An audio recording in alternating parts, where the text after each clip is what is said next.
Welcome to the ExecMBA podcast. I'm Brett Twitty, Director of Admissions for the Executive Formats of the Darden MBA, and I wanted to sneak in one more episode here before the Thanksgiving holiday. I know many of you will be looking for something to listen to over the holidays, maybe as you enjoy your turkey or as you shop on Black Friday, brave the crowds. So I wanted to get one more podcast episode in, and I'd like to share with you a conversation I recently had with Erin Breitzka. Erin is a member of our class of 2018. She is an EMBA format student in our Rosslyn Section, and she and one of her classmates, Jessica Cummings, are exploring starting a business together. And sat down with Erin to talk with her a little bit more about entrepreneurship and the executive formats. As you know, if you've been listening to this podcast for a while, we have been doing an ongoing series about entrepreneurship and the executive formats. We've featured an interview with a member of our class of 2019, Hannah Dobbles, as well as a recent interview with Patrick Weeks, who is in Erin's class, class of 2018. And so this is part of that series. We think that entrepreneurship is a natural fit for our executive format students, and Darden generally, given how students learn here. Case method, C-suite perspective, enterprise thinking. But of course, don't take our word for it. So right now, here's my interview with Erin Breitzka. Erin, welcome to the podcast. Thanks, Brett. All right. So for our listeners at home, tell us a little bit more about yourself. What's your background? How'd you end up at Darden? Sure. Well, I'm very happy to say that I'm a second-year student at this point. So I started Darden back in 2016. Before that, I started my career with Danaher. I was in manufacturing and operations and really had a passion for that. It brought me up to the Washington, D.C. area, where I worked at another subsidiary of Danaher before transitioning into a retail role where I run product development and operations for a couple of proprietary brands right now. I knew it was the right time in my career to go back for my MBA, but I wasn't sure what format. I wasn't sure what school I was going to do, and then I remember riding the Metro and seeing the sign on the Metro for Darden's Executive MBA program that was coming to Rosslyn. And I think that was kind of the last kick that I needed to go ahead and put in my application. I knew I wanted to be at Darden from a few previous experiences that I had, so it was perfect timing. The Metro ads are funny because we do a lot of advertising, digital ads and all this kind of stuff. But time and time again, particularly for people in the D.C. area, but even for some people who travel to the D.C. area, they would say the Metro ads are how I learned about Darden or just became aware of our presence in the D.C. area. So yeah, it was really funny. It was fun. I mean, as somebody who moved up here last October, it was fun to get on the Metro every morning, look across and see a Darden ad, right? So sort of, and the ads are beautiful. It's like this whole shot of the very iconic sort of DC skyline. So it was a good feeling. So now that you're a year in, so how do you think the program has affected you or impacted the work that you do? It has had a huge impact on a lot of areas of my life that I don't think I expected it to. So I certainly expected it to affect my work life. So at work, I would say that when I sit down to solve a problem, I think about it in a much larger scope. So I'll just talk you through a problem that I'm dealing with right now. So my boss, we just finished up budget season, and she came to me and she said, all right, we have a gap. What would you suggest? And I think prior to this, I would have thrown out some ideas, some creative ideas, and kind of look to see what sticks. But now I really have the tools to be able to go back and test those ideas, talk with my coworkers, really understand what the best course of action is, and give a really educated suggestion back to her on what to do. So certainly it has given me the tools to excel and problem solve at work better than I did before. The other areas of my life that it's affected, it has encouraged me to do things that I never thought I would be doing. So I am playing around right now with one of my classmates with an entrepreneurial venture. And I am a planner to the T. I plan everything. So I definitely was a student that came in and said, oh, I'd like to do recruiting and sign an offer after graduation and have everything planned out. And here I find myself kind of being an entrepreneur. So, it just taught me that there's a world of opportunity out there. It showed me what some of those opportunities are, and then it connected me with some amazing people that I think will help me be successful in those opportunities. And then I think the last thing that it did was it gave me this amazing, fulfilling challenge. So before, I was going about living my life. I was certainly busy. I was certainly trying hard in everything I was doing. But now I just have this extra it factor, going to work and then coming home and doing schoolwork and meeting with classmates has become the new normal. And I think it's really shown me what I'm capable of. So I expect that piece, now that I know my true capacity, to carry on far after Darden. And we always say to students, you figure this out, probably takes about 3 or 4 months to figure out your schedule. But once you have taken this on and you figured out how to make it work, you kind of have this feeling like you can do almost anything. Like there's this confidence that comes with the program. It sounds like that's similar to your experience. Yeah, absolutely. I'll be really honest. When I was sitting in classes during the first week and hearing about all of the commitments that we had in front of us, I had the thought in my mind, how will I ever make this work? But as long as you have a really supportive base outside of the program, the people in the program will help you get through it all. And you look back and you think about all the things that you've accomplished, and it truly is, one of those defining moments.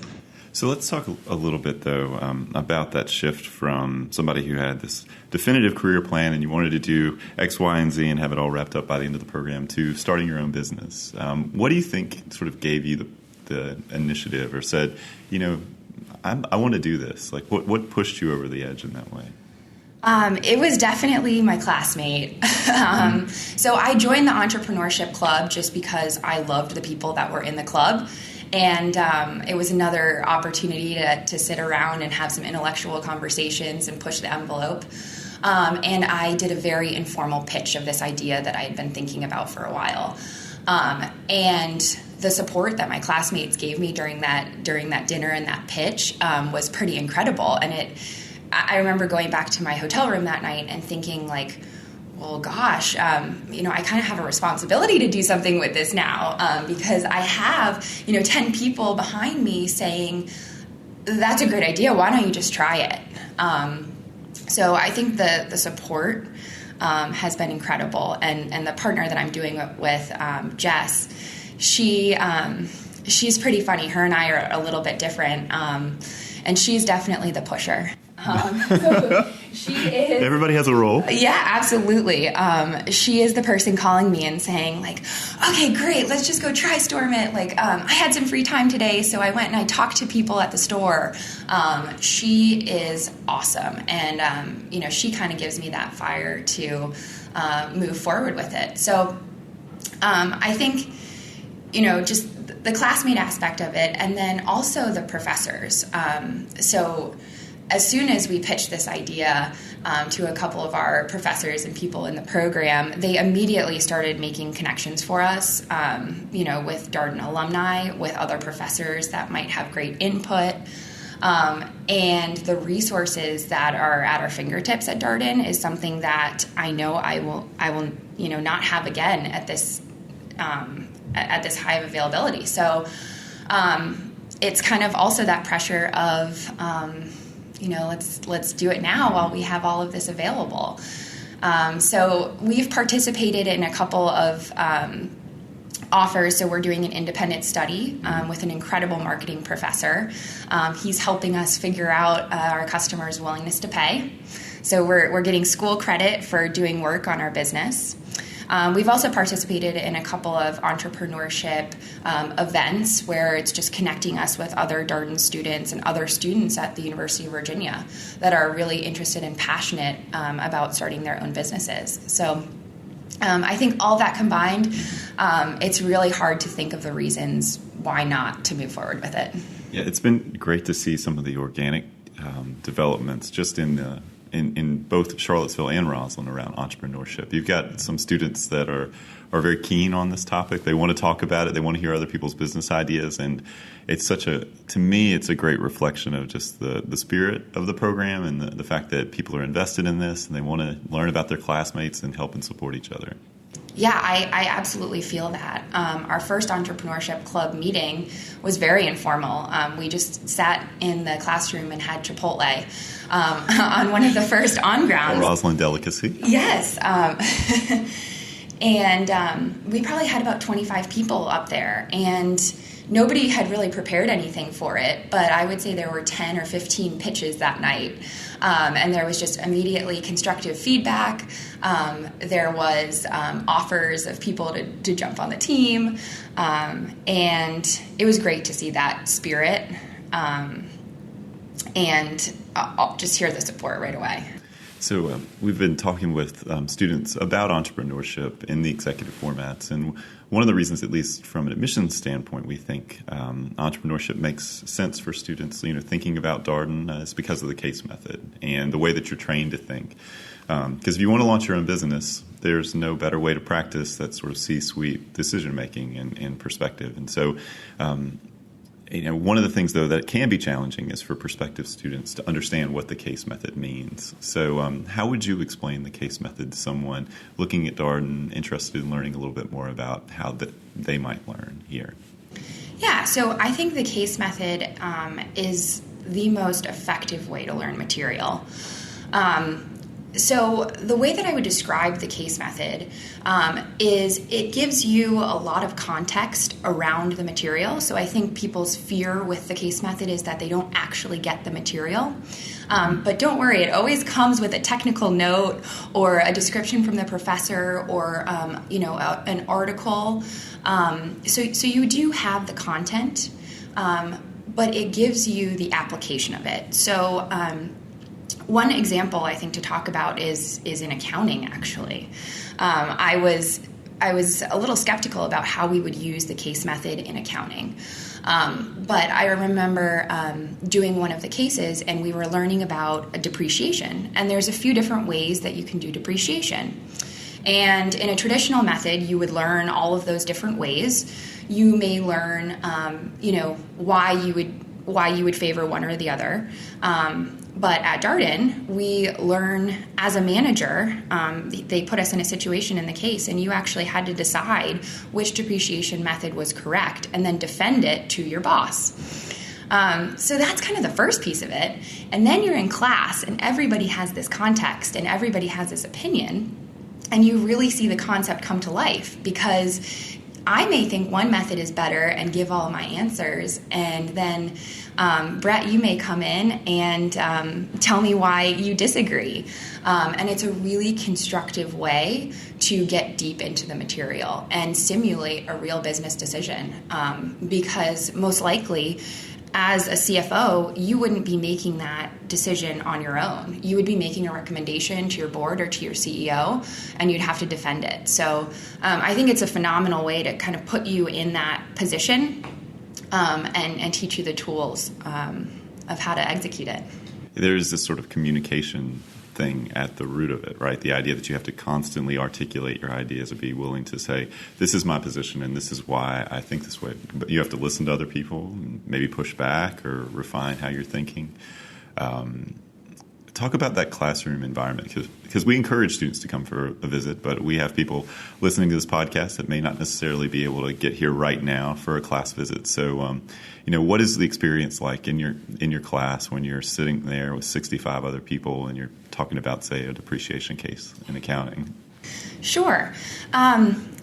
So I think it's a little bit intangible, so I'll do my best to describe it. But you have 65 different backgrounds, different personalities, but yet you all have a very common ground. So from day one, there is just this unexplainable trust amongst the group that people expect you to come prepared. People expect you to come and be honest, and people expect you to come and challenge them. So it's really not just the professor's job to aid in learning.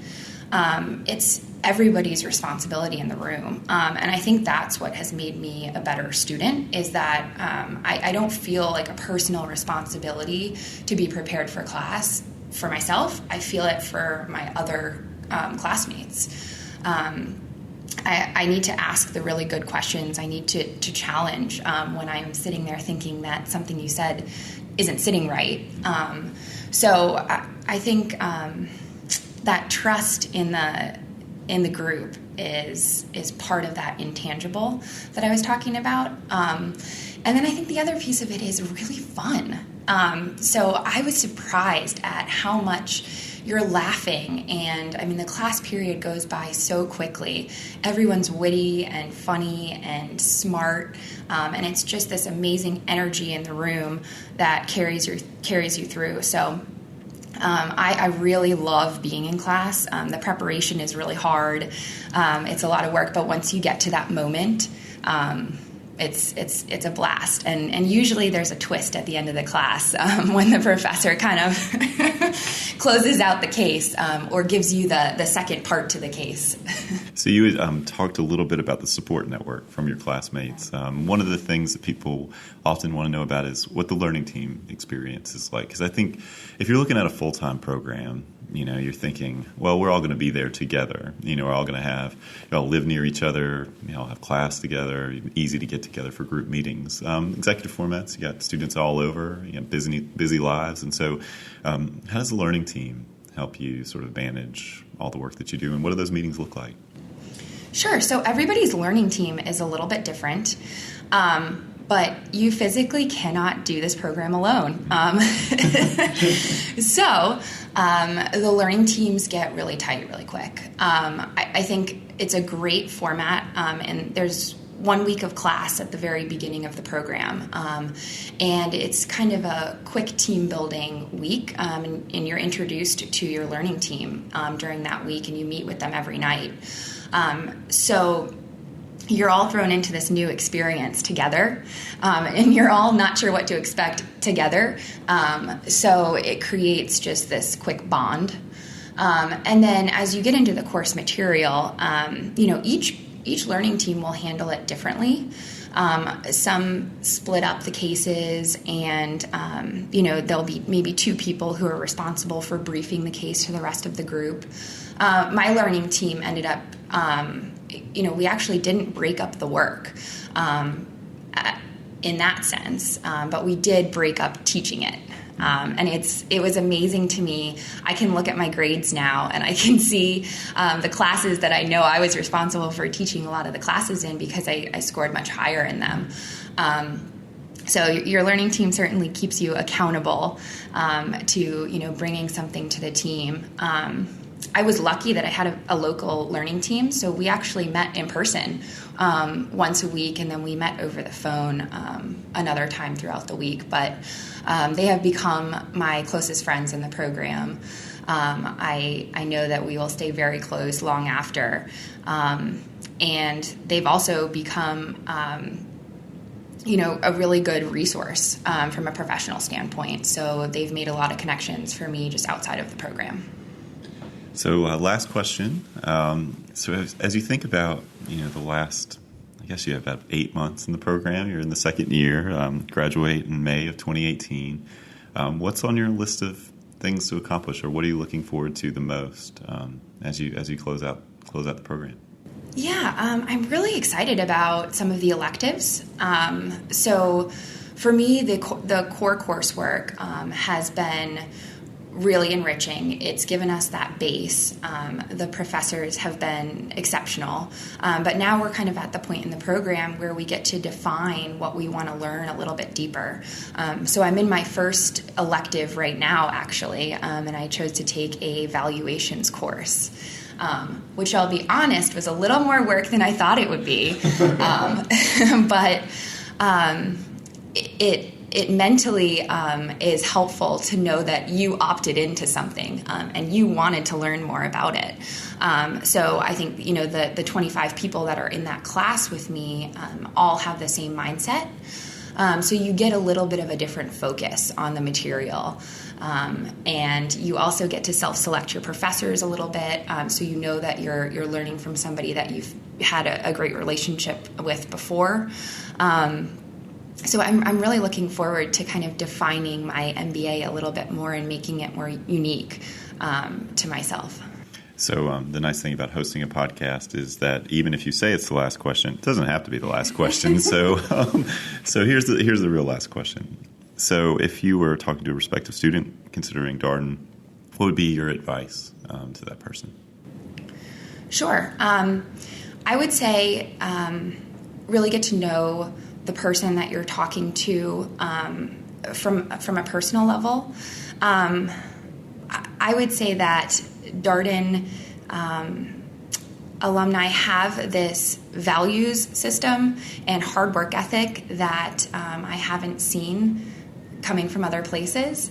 And I think it's kind of the it factor. So, I think the program is amazing. The professors are amazing. And that kind of speaks for itself. You can learn a lot about that on the website. But when you have the opportunity to sit down and talk to somebody, get to know them a little bit on a deeper level, because that's where I think the it factor is. As I speak with alumni, I think I reached out to about 10 of them when I was career searching, and I received a warm response back from all 10. And it was just an incredible feeling to know that they care so much about the program still. They care so much about the success of the people in the program. In speaking to them, I mean, it's an easy conversation. You connect on the same value level that they have. So I would say, just try to get to know the person a little bit from that standpoint, because I think that's where the it factor is. Well, Erin, thank you for being on the podcast. Appreciate you taking time out of a residency weekend. We were just talking before we got started that this is the last official sort of domestic residency for your class. Next quarter is India, and so it's a global quarter, and so some EMBA students will be on that trip, and some will be here, and some Charlottesville students will be here. So it's the last time you're together as a Rosslyn section. Yeah, it was a little emotional. Actually, we had a get together last night with everyone in the class and significant others as well, and we did do some superlatives, and we just had a really, really good time to close out what feels like something that just started. Well, absolutely. And I've heard a little bit about the dinner, and it sounded like a great time. So thank you again, and appreciate your being on the podcast. Absolutely. Thank you. And that was my interview with Erin Breitzka, member of our class of 2018.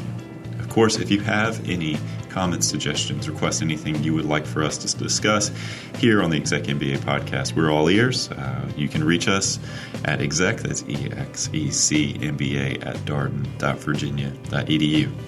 And of course, as always, thanks for listening, and I hope you have a very happy Thanksgiving.